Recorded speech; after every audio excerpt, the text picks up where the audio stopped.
Hi, everybody. So now it's time for book time. And today, for book time, we'll be reading this book that you see on your computer screen. And I want to let you know the title of the book. And the title is Ada Twist Scientist. And it's written by Andrea Betty and it's illustrated by David Roberts. And now that you know the title of the book and you're looking at the picture, I was wondering, what do you notice about the cover?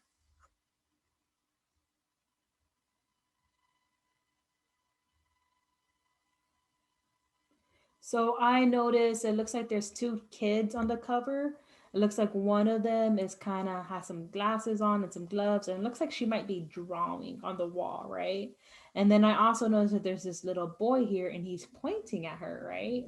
And I think he's kind of surprised about whatever she's doing about writing on the wall. So let's find out what this book is about. Ada Twist Scientist by Andrea Betty, illustrated by David Roberts. Ada Marie, said not a word to the day she turned 3. She bounced in her crib and looked all around, observing the world but not making a sound. She learned how to climb and made her big break with a trail of chaos left in her wake. She ran through the day chasing each sound and sight and didn't slow down till she conked out at night. So conked is another word for falling asleep. She conked out at night. And I was wondering, as I was reading this page, if you noticed any rhyming words.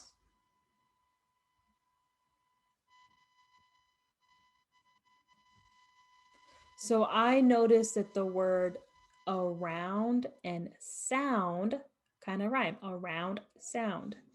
And I also noticed that the word sight, night also kind of rhyme, right?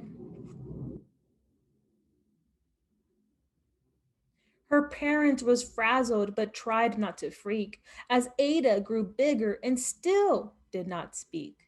Clearly, young Ada with lots in her head would have something to say when it ought to be said.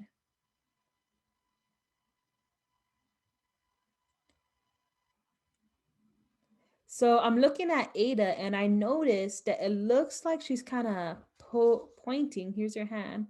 Looks kind of like she's pointing at this octopus here. But I also noticed that she's holding a number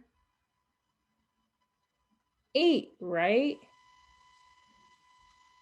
So let's see. So octopuses have 8 legs, right?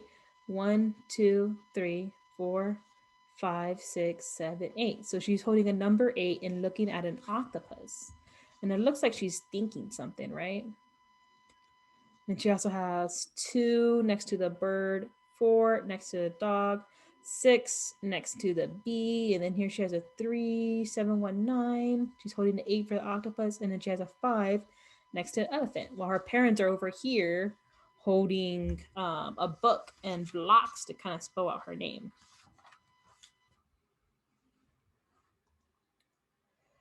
That's just what happened when Ada turned 3. She tore through the house on a fact finding spree and climbed up the clock just as high as she could. Her parents yelled, "Stop!" as all good parents would. Ada's chin quivered, but she did not cry. She took a deep breath and she simply asked, "Why?" So Ada's wondering, why is her parents telling her to stop? And this word quivered over here, quivered, Ada's chin quivered, but she did not cry. This word quivered means trembled or shook. So her chin shook, but she did not cry. She took a deep breath and simply asked why. And I was looking at the items that she has around her, and I was wondering, what do you notice about the materials that she has around her or that she's on top of?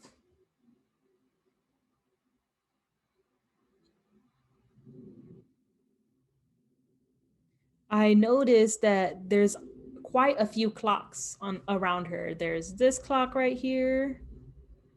There's one right here, another one, a timer, a pocket watch. This is called a metronome. It keeps the beat of the music. And then she's also on top of a huge clock, right? And looks like her parents are worried that she might fall off the clock. Why does it tick and why does it talk? Why don't we call it a granddaughter clock?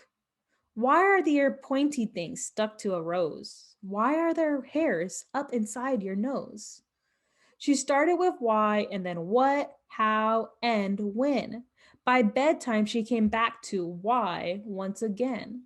She drifted to sleep as her dazed parents smiled at the curious thoughts of their curious child.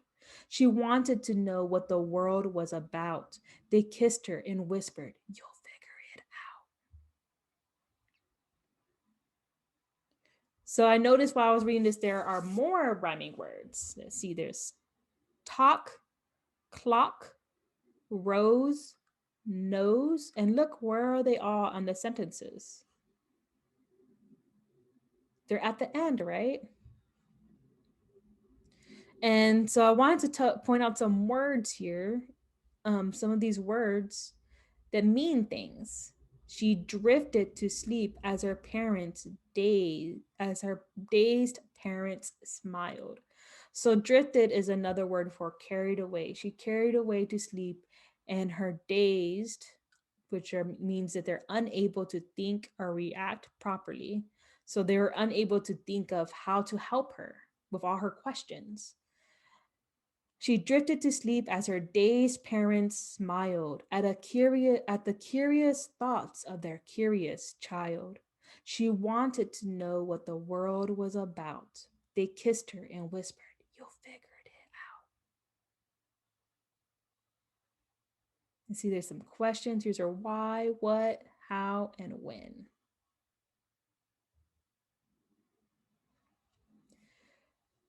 So now that we're on this page, I wonder what you notice. What do you notice about the pictures?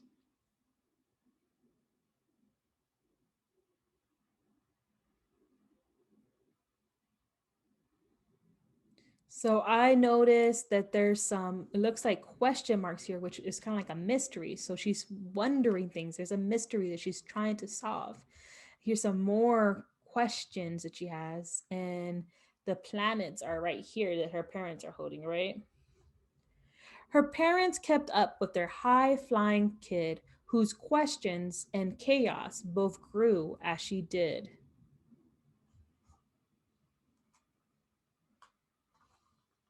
Even Miss Greer found her hands were quite full when young Ada's chaos wreaked havoc at school. But this much was clear about Miss Ada Twist. She had all the traits of a great scientist.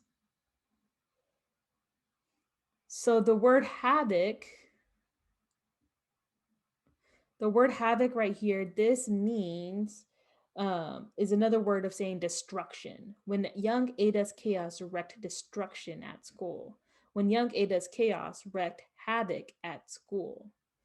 Um, so not only was she causing problems at home, but she was also causing problems at school. Because look at here, look at all these bottles. It looks like she put something inside them and they're all exploding, right? And the teacher doesn't look too happy about that, but the kids looked happy about that, right? Ada was busy that first day of spring, testing the sounds that make mockingbirds sing, when a horrible stench whacked her right in the nose, a pungent aroma that curled up her toes. "Zowie," said Ada, which got her to thinking, what is the source of that terrible stinking? How does a nose know there's something to smell? And does it still stink if there's no nose to tell? She rattled off questions and tapped on her chin. She'd start at the start where she ought to begin. A mystery, a riddle, a puzzle, a quest. This was the moment that Ada loved best. So pungent means a sharp, strong smell. So a sharp, strong aroma that curled up her toes. And whacked means that it was so bad that it just hit her right on her head. And I also noticed that there were some other rhyming words on this page, and I wonder if you noticed and if you heard any of the rhyming words.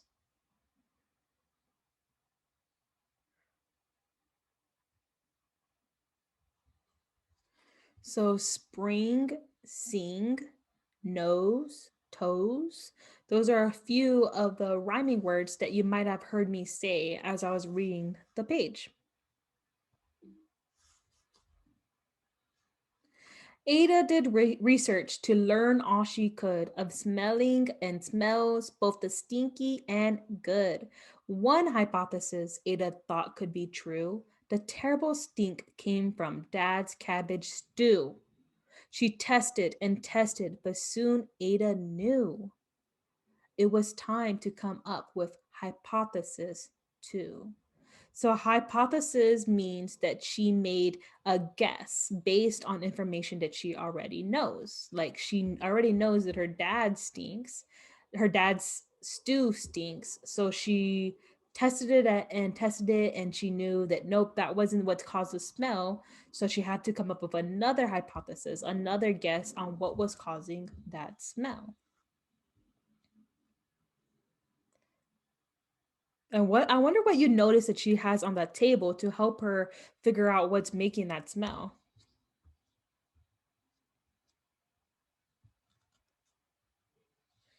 It looks like she has like a long pipe coming from her nose into the stew. There's some beakers. These glass things are called beakers, and scientists use those to conduct experiments. I see some fish and stuff in the pot. She's wearing gloves and safety goggles. Let's find out if she figures out where the stink is coming from. Then zowie, the stink struck again. Just like that. Hypothesis 2, it's caused by the cat. The cat couldn't make such a stink on its own. It needed perfume and some fancy cologne. So young Ada tested. The test was a flop. She started again, but her parents yelled, "Stop!" So she's saying that the test was a flop. That means it didn't work out. So her hypothesis that the cat was causing the stink did not work. It was a flop.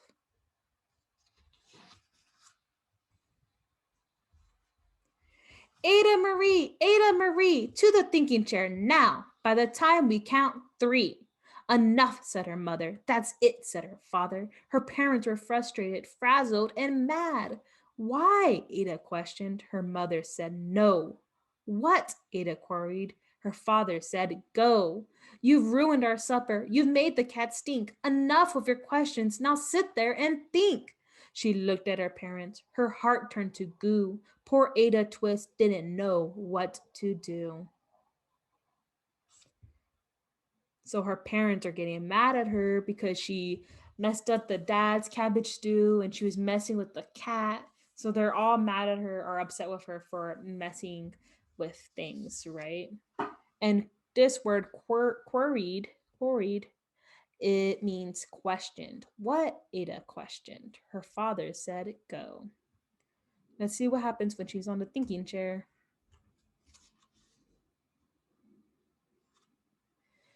She sat all alone by herself in the hall, and Ada once more could say nothing at all.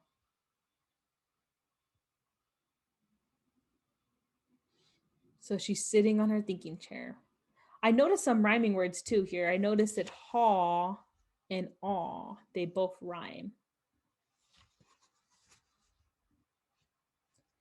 And so Ada sat, and she sat, and she sat, and she thought about science and stew and the cat and how her experiments made such a big mess.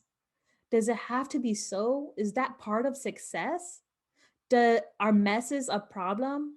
And while she was thinking, What was the source of that terrible stinking?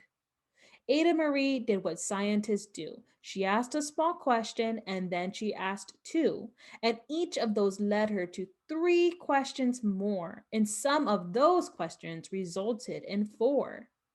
As Ada got thinking, she really dug in. She scribbled her questions and tapped on her chin. She started at why and then what, how, and when. At the end of the hall, she reached why once again. So here she is. She's using the wall as our paper. Should we use the wall as our paper? I don't think so, right?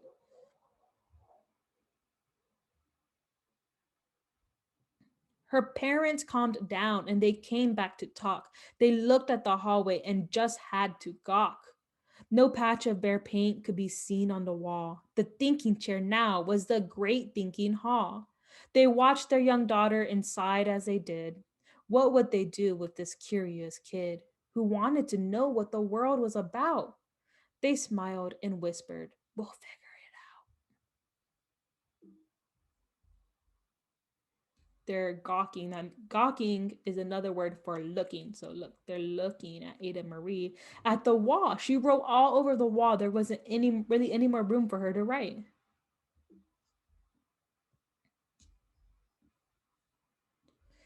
And that's what they did because that's what you do when your kid has a passion and heart that is true. They remade their world. Now they're all in the act of helping young Ada sort fiction from fact. She asked lots of questions. How could she resist? It's all in the heart of a young scientist. So they're helping her sort fiction from fact. So fiction means that it's not real, it's made up. And look at her parents. They're looking at the books, trying to help her answer her questions because she has a lots of questions, right? And as for that smell, what can Ada Twist do but learn all she can with her friends in grade two? Will they discover the stink that curls toes? Well, that is the question. And someday, who knows? Here's all her friends. They're all trying to help her. They have jars of different smells.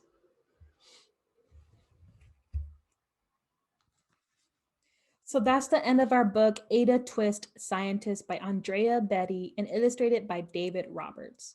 So as we're reading the book, at the beginning of the book, Ada Twist didn't talk until she was 3 years old.